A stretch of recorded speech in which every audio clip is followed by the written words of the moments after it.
Assalamualaikum warahmatullahi wabarakatuh. Perkenalkan, saya Toro.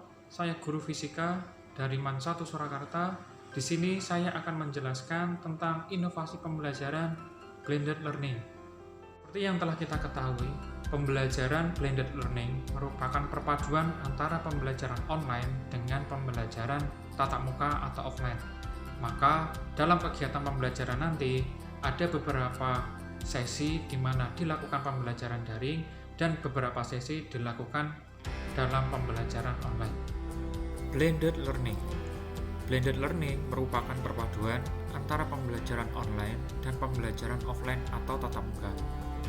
Pembelajaran secara online bisa menggunakan PC, handphone, atau sebagainya. Bisa diakses dari mana saja dan kapan saja. Sementara pembelajaran offline, siswa dan guru harus bertatap muka secara langsung di sekolah. Materi yang saya pilih pada kali ini adalah tentang hukum Ohm, merupakan materi fisika kelas 12 semester 1. Untuk kompetensi dasarnya adalah prinsip kerja peralatan listrik searah atau DC dalam kehidupan sehari-hari. Pada kompetensi ini, nanti siswa diarahkan untuk melakukan percobaan atau praktikum yang berkaitan dengan hukum Ohm yang dapat dilakukan secara offline dan secara online atau secara virtual. Untuk materinya, yang pertama adalah arus listrik dan pengukurannya. Yang kedua adalah hukum Ohm. Yang ketiga adalah arus listrik dalam rangkaian tertutup. Adapun langkah-langkah kegiatan blended learning yang saya akan terapkan adalah yang pertama, mencari informasi secara online terkait materi-materi yang nanti berhubungan dengan hukum Ohm. Pencarian informasi ini bisa menggunakan browser, bisa menggunakan Google, dan lain sebagainya. Pemanfaatkan jaringan internet sebagai media untuk memperoleh informasi. Kegiatan kedua, konfirmasi dan penjelasan materi yang nantinya akan dipandu oleh guru dan dilakukan secara offline. Kegiatan yang ketiga yaitu menyimak dan mencoba melakukan praktikum secara virtual menggunakan aplikasi PET Interactive Simulation. Kegiatan yang keempat adalah melakukan praktikum atau demonstrasi yang akan dilakukan secara offline di laboratorium. Untuk kegiatan praktikum ini bisa kita gunakan atau bisa kita laksanakan dengan cara membagi siswa dalam satu kelas menjadi 2 sesi sehingga protokoler kesehatan bisa diterapkan. Pembelajaran dilakukan di sekolah dengan durasi maksimal 2 jam dan masing-masing melakukan kegiatan secara individu. Selanjutnya, saya akan menjelaskan detail kegiatan pada pembelajaran blended learning yang saya akan terapkan. Kegiatan pertama yaitu mencari informasi yang dilakukan secara online. Deskripsi kegiatannya adalah siswa mencari tahu informasi tentang pengertian arus listrik, tegangan, jenis-jenis tegangan, hambatan, dan jenis-jenis hambatan. Ini bisa dilakukan dengan online maupun offline. Dengan online bisa memanfaatkan internet untuk memperoleh informasi yang berkaitan dengan hukum Ohm. Kemudian pencarian ini bisa juga dengan menggunakan offline dengan cara membaca buku-buku yang tentunya bisa dibeli di beberapa toko buku. Kemudian aplikasi yang digunakan pada kegiatan 1, yang pertama adalah Google Form, yang kedua adalah Spreadsheet. Google Form digunakan untuk memberikan pertanyaan-pertanyaan kepada siswa yang nantinya membantu siswa agar proses pencariannya bisa terfokus dan tidak terlalu melebar dari apa yang mereka ingin cari. Kemudian spreadsheet ini digunakan untuk menampung respon siswa yang telah mengisi melalui Google Form. Kemudian dalam pencarian informasi, tetap guru akan mengarahkan untuk mencari sumber belajar yang valid, di mana beberapa situs seperti Sumber Belajar telah menyediakan banyak informasi yang sudah valid dan mudah dipelajari sesuai tingkat jenjangnya. Pelaksanaan kegiatan ini sepenuhnya bisa dilakukan secara online dan bisa juga dilakukan secara offline apabila siswa memiliki buku-buku paket.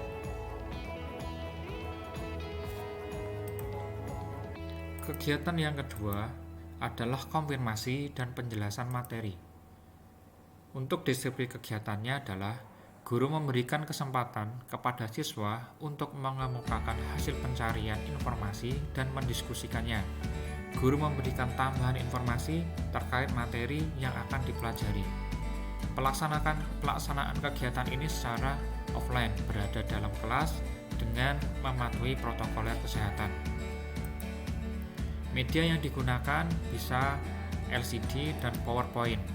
LCD untuk menampilkan jawaban atau respon yang sudah dikumpulkan melalui Google Form dan Google Spreadsheet. Kemudian di sini guru akan menerangkan atau memberikan tambahan materi yang nantinya bisa digunakan untuk mengkonstruksi atau menambah informasi dari pengetahuan-pengetahuan yang sudah dimiliki oleh siswa. Sumber belajar bisa menggunakan e-book, bisa menggunakan buku paket. Pelaksanaannya offline, tatap muka dengan durasi maksimal 2 jam. Kegiatan yang ketiga adalah menyimak dan mencoba praktikum secara virtual. Deskripsi kegiatannya adalah guru mendemonstrasikan percobaan secara virtual melalui platform online PET. Kemudian siswa menyimak dan mencoba membuat rancangan percobaan serta mendemonstrasikannya. Melalui aplikasi PET ini, kita bisa membuat praktikum secara virtual dengan komponen-komponen yang bisa kita dapatkan untuk melakukan percobaan yang hampir menyerupai percobaan atau praktikum secara nyata. Aplikasi yang digunakan adalah pertama Zoom atau Google Meet, yang kedua PET Colorado Interactive Simulation. Zoom atau Google Meet dilakukan untuk pembelajaran online dengan cara siswa dan guru sudah membuat perjanjian atau penjadwalan yang telah disepakati bersama. Kemudian guru bisa menampilkan video praktikum secara virtual dengan cara men-share screen melalui Zoom atau Google Meet. Sumber belajar bisa menggunakan YouTube terkait dengan tutorial bagaimana melakukan percobaan virtual menggunakan aplikasi PET. Dan nanti siswa juga diharuskan untuk melakukan percobaan sesuai dengan yang didemonstrasikan oleh guru. Pelaksanaan sepenuhnya secara online menggunakan Zoom atau Google Meet dengan berbantuan aplikasi praktikum virtual PET.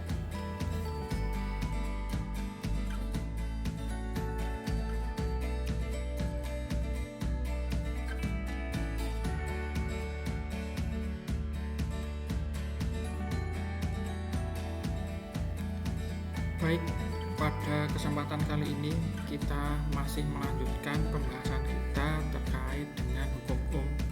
Kita masih mempelajari hukum.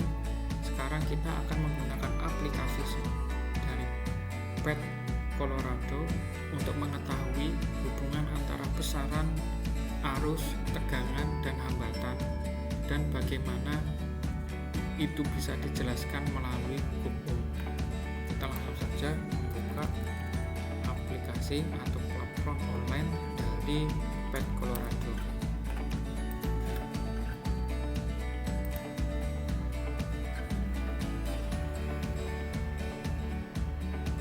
Kita tunggu, kemudian kita nanti akan pilih simulasi, kemudian fisik.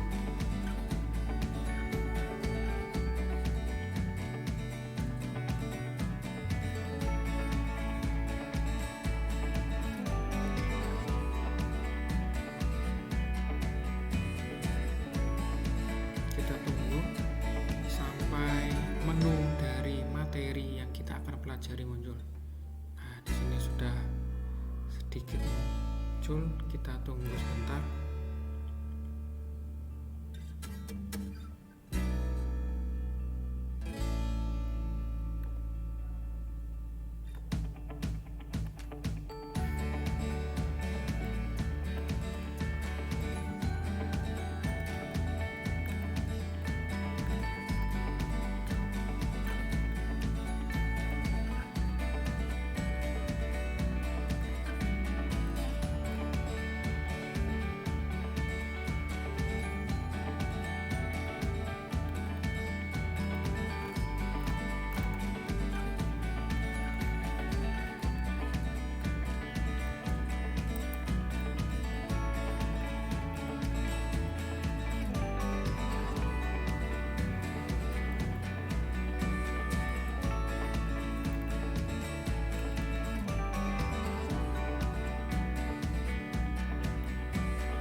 Pilih law atau hukum law atau hukum Ohm.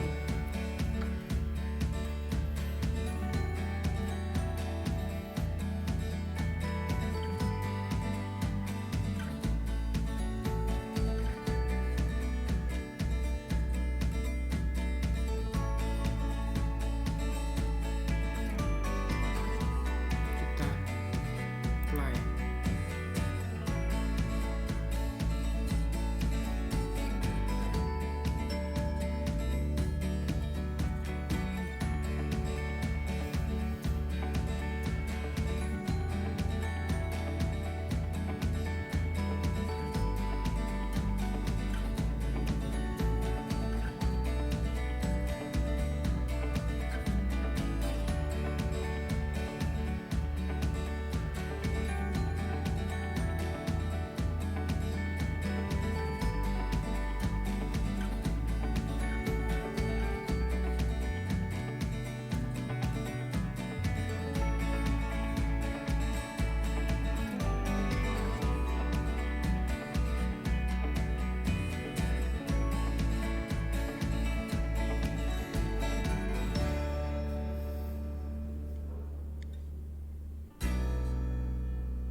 Baik, di sini udah ada huruf V sama dengan I, R, itu maksudnya apa? Sesuai dengan hukum law menyatakan bahwa tegangan itu sebanding dengan perkalian antara arus dan hambatan. Nah, perhatikan di sini ada V sama R. V itu voltase atau tegangan, R adalah resistansi atau hambatan. Nah, di sini bisa kita lihat I-nya kecil, sedangkan V sama besar dengan R. Kenapa kok bisa sama dengan? Karena di sini ketinggian dari labelnya ini nilainya kedudukannya sama, seimbang. Kalau yang R-nya kita perbesar, secara otomatis huruf R yang di sini juga ikut membesar. Kalau kita kecilkan, otomatis lebih kecil daripada V. Nah, sekarang kita kembalikan ke awalnya. Kemudian di sini ada rangkaian yang terdiri dari komponen baterai, dan di sini ada sebuah kabel atau penghantar, di mana titik-titik ini merupakan gambaran atau visualisasi dari hambatan. Kalau semakin besar hambatannya, maka titik-titik kecilnya ini juga akan bertambah besar. Nah, kita coba untuk simulasikan. Di sini ada 1,5 volt baterai dikalikan 3 disusun secara seri, sehingga kita bisa menyimpulkan bahwa tegangannya adalah 4,5. Di sini 4,5. Jadi 1,5 tambah 1,5 ditambah 1,5. Kalau kita ingin memperbesar tegangannya menjadi 6, maka baterainya menjadi 4, karena 6 dibagi 1,5 hasilnya 4. Kalau kita ubah menjadi 3, maka baterainya yang muncul dalam rangkaian adalah 2, karena 1,5 ditambah 1,5 itu hasilnya adalah 3 volt. Nah, kemudian untuk resistansi, apabila kita naikkan, maka titik-titik hitamnya ini akan semakin banyak. Tetapi kalau kita kecilkan, maka titik-titiknya ini akan berkurang. Kemudian dengan mengurangi resistansi atau memperubah nilai resistansi, tanda anak panah ini juga akan berubah. Nah, kita bisa lihat kalau resistansinya berbesar, maka panahnya akan kecil. Nah, panah ini sebenarnya menunjukkan besarnya arus yang mengalir pada rangkaian ini. Nah, kita bisa lihat kalau R-nya diperkecil, maka di sini I-nya juga akan membesar. Seperti ini. Oke. Sudah paham ya? Nah, sekarang kita akan coba simulasikan bagaimana hubungan antara arus dengan tegangan dan arus dengan hambatan. Kalau tegangannya diperbesar, otomatis arusnya juga akan membesar. Bisa dilihat pada hurufnya maupun dilihat pada angka yang berada pada rangkaian. Jika V-nya membesar, maka current-nya juga membesar. Jika V-nya mengecil, maka current-nya juga akan mengecil. Sebanding begitu juga dengan R, kalau kita hubungkan I dengan R, semakin besar R-nya, maka I-nya pada huruf ini juga akan mengecil. Kemudian pada current, nilai current yang ada pada rangkaian itu juga nilainya akan mengecil. Tapi kalau R-nya diperbesar, I-nya membesar, dan nominal atau angka yang dicantumkan pada current itu juga akan membesar.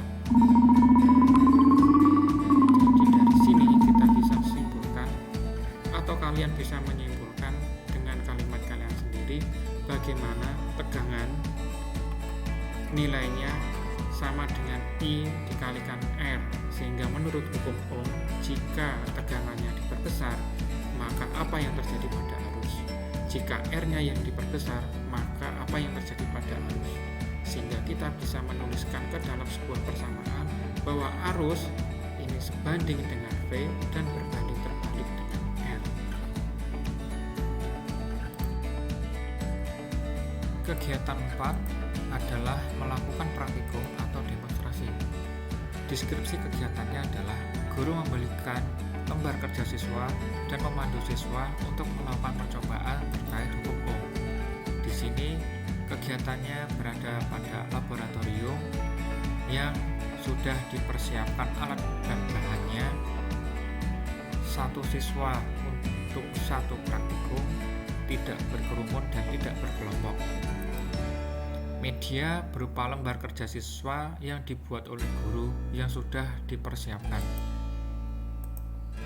Sumber belajar, siswa sebelum praktikum bisa membaca terlebih dahulu tentang materi atau praktikum yang akan didemonstrasikan dan dilakukan melalui jurnal, artikel ilmiah, dan lain sebagainya.